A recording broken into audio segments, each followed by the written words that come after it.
और बड़ी खबर मिल रही है, सतीश महाना यूपी विधानसभा के स्पीकर चुने गए। सर्वसम्मति से उन्हें स्पीकर चुना गया है। विपक्ष ने उनके खिलाफ कोई उम्मीदवार नहीं उतारा था। सतीश महाना 8वीं बार बीजेपी के विधायक चुने गए हैं। स्पीकर चुने जाने के बाद सीएम योगी आदित्यनाथ और एसपी विधायक दल के नेता उन्हें अध्यक्ष के आसन तक ले गए और इस मौके पर दोनों डिप्टी सीएम और सरकार के वरिष्ठ मंत्री भी उनके साथ थे।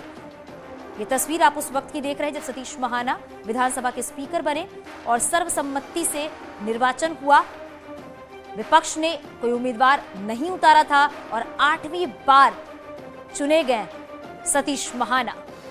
सतीश महाना ने यूपी विधानसभा के स्पीकर बनाए गए हैं और इस मौके पर दोनों डिप्टी सीएम और सरकार के वरिष्ठ मंत्री भी उनके साथ मौजूद रहे।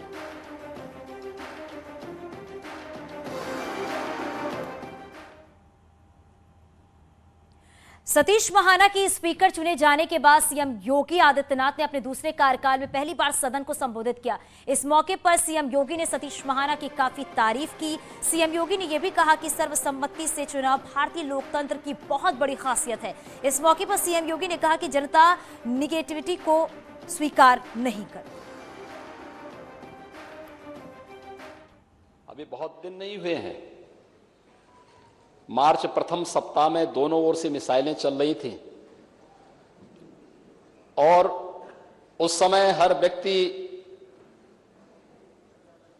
एक दूसरे के हमलों से झुलसने से बचने के लिए अपने अपने स्तर पर प्रयास कर रहा था।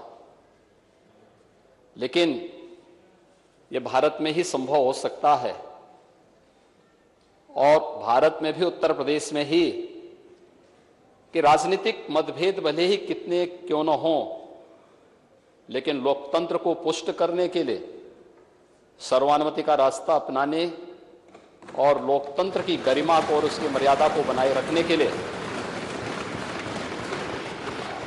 हम मिलकर के इस अभियान को आगे बढ़ाएंगे।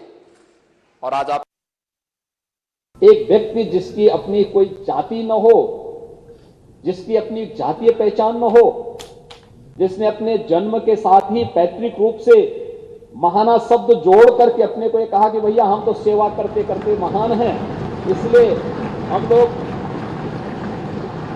केवल राष्ट्रवाद, सुशासन, विकास और गरीब कल्याण के इस अभियान के साथ जुड़ करके अपने इस कार्यक्रम को आगे बढ़ाएंगे और लगातार जनता का एक विश्वास अर्जित करना। एक चुनाव हो सकता है, 2 चुनाव हो सकते हैं, तीसरा भी चल सकता है, लेकिन बार बार चुना जाना, अच्छे वोटों से चुना जाना, हर बार मत का प्रतिशत बढ़ जाना एक बहुत सकारात्मक संदेश है।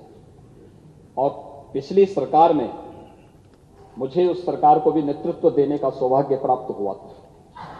उस सरकार में औद्योगिक विकास मंत्री के रूप में जो कार्य किया, उत्तर प्रदेश के इतिहास में पहली बार उत्तर प्रदेश के अंदर 3,60,000 करोड़ रुपए से अधिक की निवेश के प्रस्ताव को जमीनी शासन पर उतारने का कार्य करना था।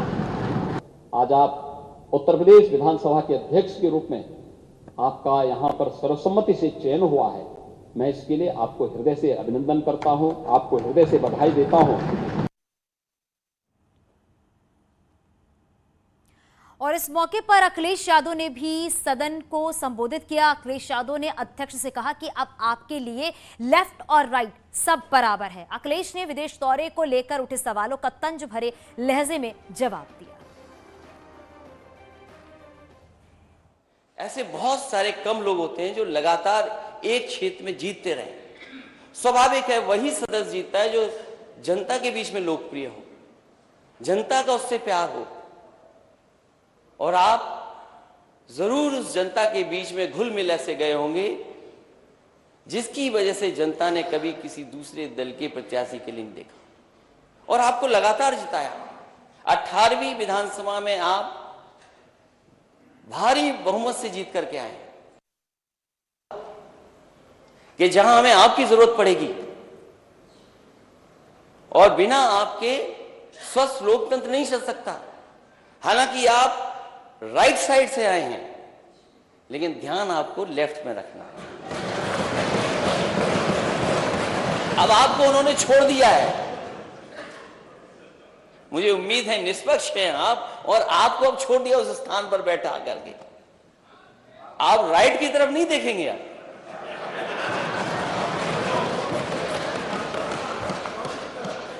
आप केवल लेफ्ट की तरफ देखिए।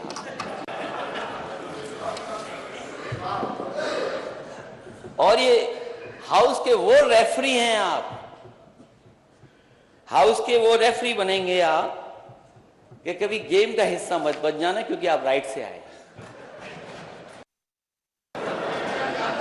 और मुझे खुशी है कि अध्यक्ष ऐसे हमारे बने हैं कि अब जब कभी विदेश यात्रा होगी तो भूलेंगे नहीं हम लोगों को। ये ना करना कि राइट वालों को ही बिठा करके ले जाएं आप। हालांकि राइट में कुछ ऐसे सदस्य हैं वो विदेश नहीं जाना चाहते, और सही बात है तो सही बात है, वो विदेश नहीं जाना चाहते।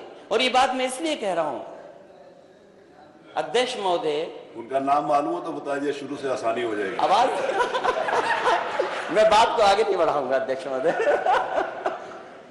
मैं इस बात को इसलिए कह रहा हूं कि विदेश जाने का कुछ लाभ भी है। मैं उन लाभों की बात नहीं कर रहा हूं जो कभी कभी कुछ लोग उठाते हैं सवाल। ये जो एक्सप्रेस वे की बात नेता सदन कह रहे थे, मैं यकीन से अध्यक्ष जी कह सकता हूं, अगर मैं विदेश नहीं गया होता तो शायद देश का सबसे अच्छा एक्सप्रेस वे नहीं बना पाता।